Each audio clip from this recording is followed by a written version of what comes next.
Pengenalan bagi falsafah pendidikan kebangsaan. Pendidikan adalah tunjang pembangunan sosial dan negara.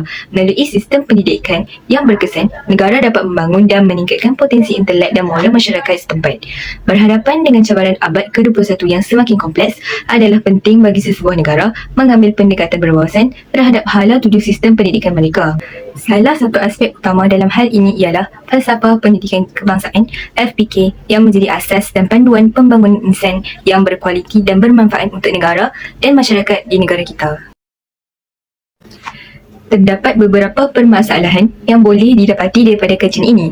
Antaranya, hasrat falsafah pendidikan kebangsaan dalam melahirkan insan yang stabil dalam kesemua aspek tidak tercapai kerana sistem pendidikan tahap rendah maupun tinggi tidak berhasil melaksanakan dan menerapkan keseluruhan aspek dengan jayanya. Seterusnya, matlamat falsafah pendidikan kebangsaan untuk menghasilkan manusia yang sempurna tidak akan tercapai jika langkah atau cara individu yang bertanggungjawab secara rasmi untuk menyampaikan ilmu adalah tidak berkesan. Kajian ini dilakukan untuk mencapai beberapa objektif seperti yang demikian. Yang pertama, untuk menerangkan konsep falsafah pendidikan kebangsaan dan bagaimana ia membentuk sistem pendidikan di negara ini. Yang kedua, untuk mengkaji kesesuaian dan relevansi falsafah pendidikan kebangsaan dalam melahirkan manusia berguna dan memberi sumbangan kepada kemajuan negara. Dan yang ketiga, untuk mengkaji cabaran dan isu-isu yang dihadapi dalam mengimplementasikan falsafah pendidikan kebangsaan dalam melahirkan manusia yang berguna. Kajian ini dilaksanakan adalah untuk menjawab beberapa persoalan berkaitan dengan falsafah pendidikan kebangsaan di negara kita. Berikut merupakan beberapa persoalan yang dikemukakan. Yang pertama, apakah konsep falsafah pendidikan kebangsaan dan bagaimana ia membentuk sistem pendidikan di negara ini? Yang kedua, sejauh manakah kesesuaian dan relevansi falsafah pendidikan kebangsaan dalam melahirkan manusia berguna dan memberi sumbangan kepada kemajuan negara? Dan yang ketiga, apakah cabaran dan isu-isu yang dihadapi dalam mengimplementasikan falsafah pendidikan kebangsaan dalam melahirkan manusia yang berguna? Pertama, pengenalan dan latar belakang kajian. Falsafah pendidikan kebangsaan merujuk kepada set nilai, prinsip dan kepercayaan yang menjadi asas kepada sistem pendidikan kebangsaan sebuah negara. Terdapat 3 aspek dalam falsafah pendidikan kebangsaan yang bertujuan untuk meningkatkan intelektual, rohani, emosi dan jasmani individu berdasarkan kepercayaan dan kepatuhan kepada Tuhan. Baiklah, seterusnya kita akan membincangkan tentang 2 perkara, iaitu falsafah pendidikan kebangsaan dan pembangunan modal insan. Seterusnya tentang cabaran-cabaran bagi membangunkan modal insan di Malaysia. Pertama sekali, bagi membina negara yang harmoni, masyarakatnya perlulah mempunyai sifat toleransi dan matang. Dan bagi mempunyai masyarakat sedemikian rupa, ianya perlulah bermula daripada seorang individu. Oleh itu, penerapan akidah dan akhlak yang mantap dalam diri seseorang manusia dapat melahirkan insan yang mempunyai nilai-nilai murni yang cemerlang. Tambahan pula, dengan kemahiran berfikir yang kritis dan pandangan yang mendalam tentang pelbagai aspek kehidupan melalui fahaman falsafah, dapat disimpulkan bahawa perkaitan antara falsafah pendidikan kebangsaan dan juga pembangunan modal insan ialah keduanya amat penting untuk meningkatkan sumber kualiti manusia dan memupuk pemikiran yang inovatif dan kreatif dalam membangunkan negara yang harmoni dan membangun. Seterusnya, apakah cabaran-cabaran bagi membangunkan modal insan di negara Malaysia ini? Pertama, kemajuan teknologi maklumat pada era globalisasi menjadikan masyarakat khususnya golongan muda terdedah dengan pelbagai masalah sosial yang kian berleluasa kerana meluangkan masa yang banyak di media massa menjadikan intelek pelajar semakin menurun. Selain itu, sistem pendidikan di Malaysia yang tidak berkualiti tinggi berikutan guru yang terlalu menitik beratkan peperiksaan dan memberi lebih perhatian kepada pelajar yang berpencapaian tinggi boleh menyebabkan pelajar yang terpinggir kurang keinginan untuk belajar. Akhir sekali, cara berfikir semasa yang kini merangkumi sekularisme dan liberalisme merupakan salah satu bentuk penjajahan mental yang dapat memudaratkan akidah dan akhlak manusia. Hal ini kerana ia boleh menyebabkan hilangnya rasa hormat terhadap pemimpin dan juga tokoh agama masyarakat. Sekian. Terdapat 3 implikasi FPK terhadap sistem pendidikan negara. Yang pertama, kurikulum. Perubahan kurikulum yang sesuai dengan objektif dan matlamat FPK. Tujuan adalah untuk melahirkan insan yang seimbang dari segi intelektual, rohani, emosi dan jasmani. Yang kedua ialah implikasi terhadap pendidik. Perubahan sikap pribadi pendidik untuk memajukan diri dan menunjukkan sikap profesional. Mengubah kaedah dan strategi pengajaran yang sesuai dengan perubahan zaman. Yang ketiga, implikasi terhadap institusi pendidikan. Sokongan dari semua pihak diperlukan untuk melahirkan pelajar yang cemerlang dari semua aspek. Perubahan pada institusi pendidikan agar sistem berjalan dengan lancar dan melahirkan insan bersepadu dapat diwujudkan. Sebagai kesimpulannya, FPK adalah tunjang sistem pendidikan negara. Usaha untuk memupuk modal insan yang sempurna dan lengkap dari segi intelektual, rohani, emosi serta jasmani perlu diteliti dengan baik. Oleh itu, pendidik perlu memahami isi kandungan FPK agar matlamat pendidikan tercapai. Seterusnya, metodologi kajian. Metodologi kajian ialah kaedah dan teknik yang digunakan untuk mengkaji data, menghasilkan bukti untuk menyokong suatu kajian. Ini menerangkan bagaimana masalah itu dikaji dan mengapa kaedah dan teknik tertentu digunakan. Seterusnya, kaedah kajian yang digunakan ialah secara kuantitatif. Kajian kuantitatif ialah sejenis kajian yang menggunakan banyak statistik untuk mengetahui cara sesuatu berfungsi. Penyelidikan jenis ini lebih objektif dan kurang dipengaruhi oleh perasaan atau pendapat pribadi. Pekaji menggunakan instrumen didorong untuk mengumpul data daripada peserta kajian. Instrumen ini membantu penyelidik mengumpul hasil kajian dan ia sering digunakan untuk menghubungkan penyelidik dengan peserta kajian. Seterusnya, skop kajian.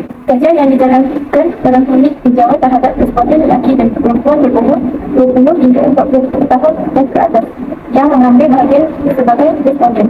Anggaran bilangan responden bagi kajian ini adalah seramai 80 orang. Kajian ini bertuju kepada pelajar lelaki dan perempuan yang melanjutkan dan menyambung pengajian di Institut Pengajian Tinggi di seluruh Malaysia, khususnya pelajar tahun akhir dan graduan bagi mencapai objektif penyelidikan. Seterusnya, reka bentuk kajian.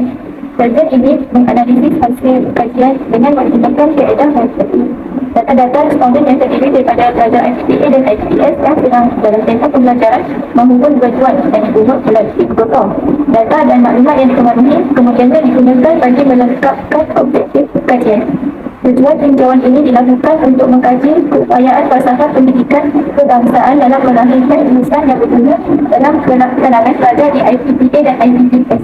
Dalam soal selidik ini, kami telah merangkumi 5 komponen, iaitu komponen jasmani, komponen intelek, komponen rohani, komponen emosi dan komponen alat persekitaran. Kita beralih pula kepada demografi. Seperti yang anda dapat lihat di gambar acara ini, menunjukkan jadual latar belakang umur responden dan jadual latar belakang tahap pendidikan responden. Akhir sekali, sampel. Objektif perkumpulan adalah untuk memperoleh sampel yang menggambarkan dengan tepat ciri-ciri populasi yang diminati oleh pendidik. Target saiz perkumpulan kajian ini dalam lingkungan 50 ke 80 orang responden sahaja.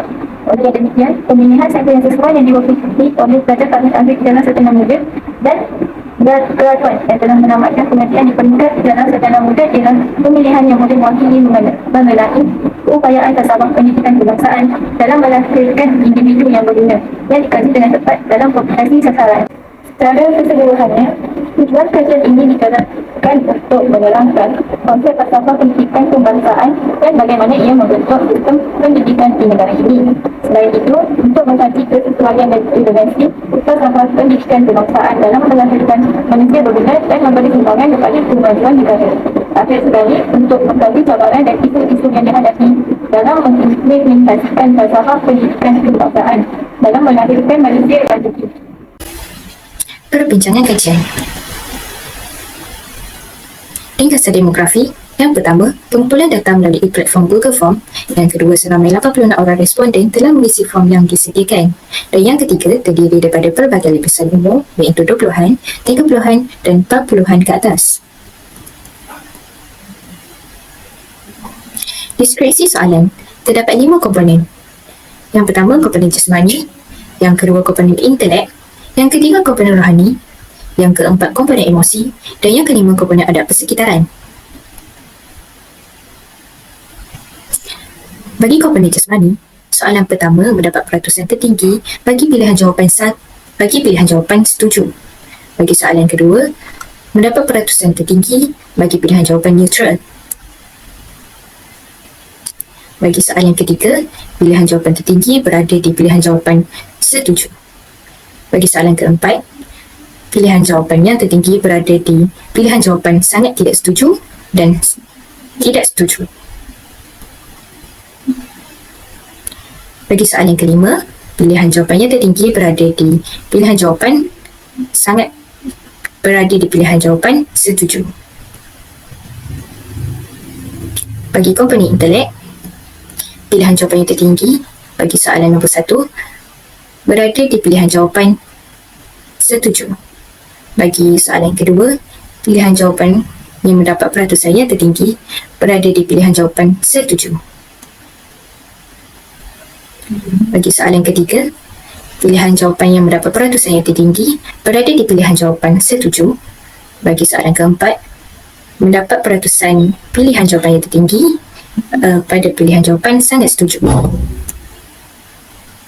Dan soalan kelima, mendapat peratusan pilihan jawapan yang tertinggi di pilihan jawapan sangat setuju. Akhir sekali, sebagai penutup bagi perbincangan kajian dalam bab keempat ini, dapat disimpulkan bahawa seramai 86 orang para siswaza telah menjadi responden dalam kajian ini. Para responden yang terdiri daripada mereka yang berumur dalam lingkungan 20-an dan ke atas serta mereka yang mempunyai latar belakang pendidikan pada tahap ijazah sarjana muda atau sarjana muda. Di samping itu, berdasarkan data yang dikumpul daripada hasil soal selidik, rata-rata daripada responden telah memberikan maklum balas yang membangun. Hal ini membawa makna bahawa para responden telah berhasil dibentuk menjadi seorang insan yang seimbang secara menyeluruh melalui falsafah pendidikan kebangsaan yang merangkumi komponen jasmani, emosi, rohani, intelektual serta adab mereka pada persekitaran.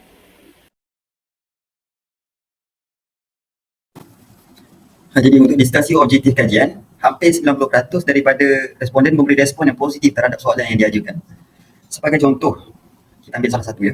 82.6% responden bersetuju pendidikan dapat mengubah kehidupan seseorang ke arah yang lebih baik. Respon yang positif ini berdasarkan kepada soalan-soalan kami yang terdiri daripada komponen-komponen jeri, komponen jasmani, emosi, rohani dan intelek. Kemudian implikasi. Implikasi FPK dapat mempengaruhi penentuan kurikulum yang relevan. Yang kedua, mempengaruhi metod pembelajaran digunakan dalam proses pendidikan. Dan perbandingan daripada artikel yang bertajuk Falsafah Pendidikan Kebangsaan, Paradigma Jerisah Membina Insan Sejahtera Bertakwa, Perspektif Kepimpinan Pendidikan dan Guru-Guru Karya Muhammad Juhdi Saleh menunjukkan hasil yang positif dan kami bersependapat bahawa falsafah pendidikan kebangsaan dapat melahirkan manusia yang berguna. Kemudian cadangan. Kami cadangkan supaya FPK dapat menekankan lagi pendidikan holistik, pendidikan secara menyeluruh. Kemudian supaya FPK ini dapat memasukkan pendidikan karakter sebagai komponen penting dalam sistem pendidikan supaya dapat melahirkan manusia yang berguna. Terima kasih.